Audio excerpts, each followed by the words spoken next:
All right, check, check, check. 1, 2, 1, 2. There we go.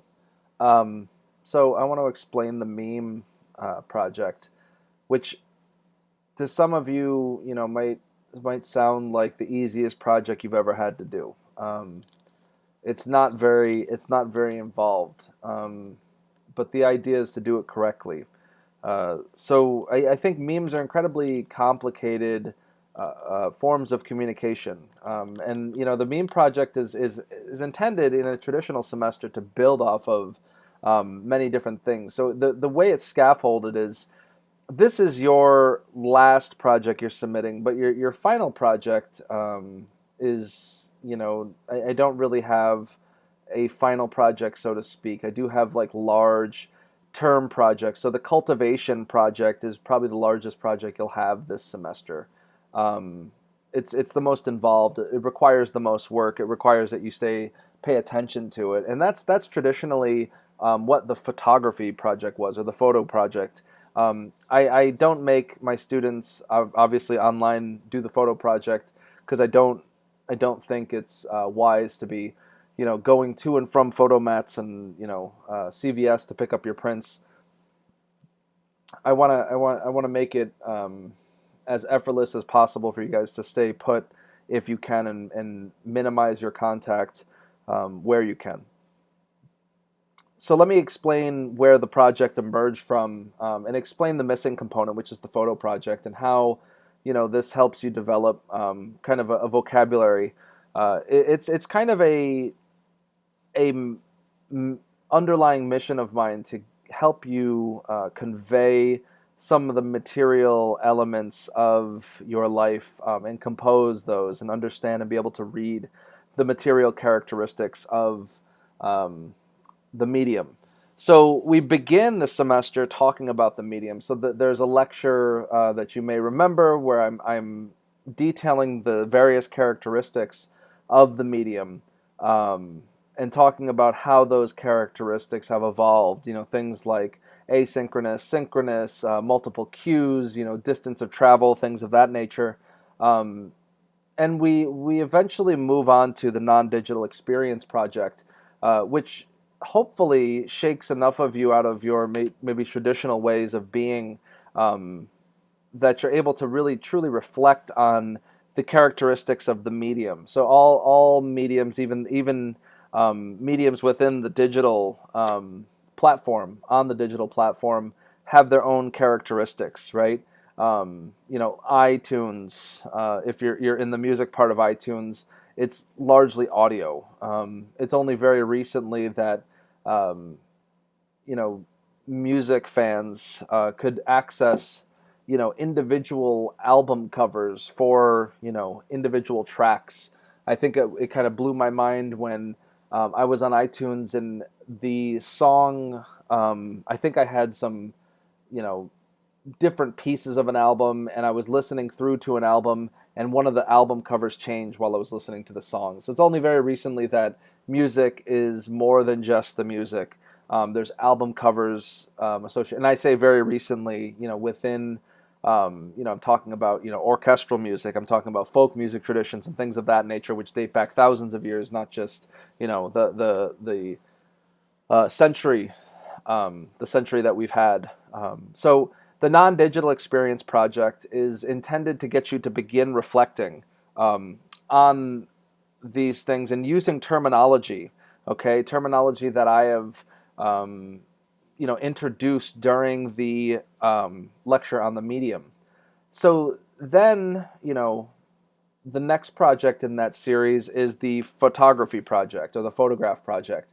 So not only are you expected to be able to read the characteristics of the medium, you're supposed to be able to compose within the medium and use some of these characteristics to create, um, use the vocabulary of the medium, and to start learning how composition works in the medium. Not as a photographer, right? But to think about these things as things that are able to be manipulated, right? So you're able to manipulate the lighting. You're able to manipulate, um, you know, various things to make an effect in the medium, right? So if you were to, take a photo on your, oh, there we go. If you were to take a photo on your cell phone in a dark bar, you would probably be able to see something still. I had a student who took a series of pictures in a dark bar, and nothing turned out because it was dark. There was a lighting issue. Thinking of light as a factor to contribute to the medium is something. Thinking about the amount of time it takes for something to get developed is part of the medium. Think about perhaps you were late turning in the assignment because your car broke down and you couldn't go pick up the pictures. Much different from only having to rely on a digital hard drive or the cloud, right? You drop your phone in the toilet, you still have pictures. I remember, me and my wife a couple of years ago took a trip down to Orlando. And it was her first time visiting Disney World, and she took all these pictures, right? And she dropped her phone in the sink when she was in the bathroom. And everything that was in the phone's hard drive was gone. But there were things saved in Snapchat, okay? She had some things that were saved in Snapchat, and those were able to be retrieved. So she was fortunately able to save some of the memories that she had from going to this place. Those are parts of the medium. These are things we need to think about, digital or non-digital otherwise. So the photograph project is having you use what you've learned about the medium or the characteristics of the medium and use it to compose. Okay, so you're taking both sides of that. The final project is using the characteristics of a meme to convey your thoughts. Now, the characteristics of the meme are very material, very highly contextual, and I view this as the final point of this creating this vocabulary of the medium, because the medium becomes textual in this sense. Yes, it's still material, but it's only the structure, and then you have to fill it in with your own meaning. But the meaning is there. It's multivalent meanings here. So let me show you an example. Okay, so we have one of my favorite here, the Orange County Chopper dudes.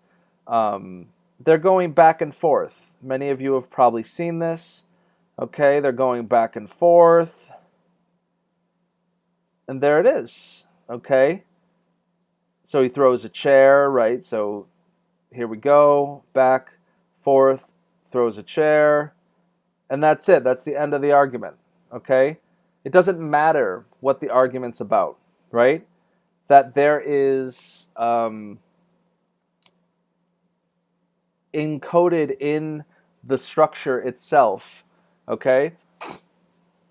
In the structure itself is the meaning, okay? You couldn't have this, on its own with any real meaning. There would be some kind of, background meaning here, but really the meme comes from being able to overlay something on it. So here's another one here.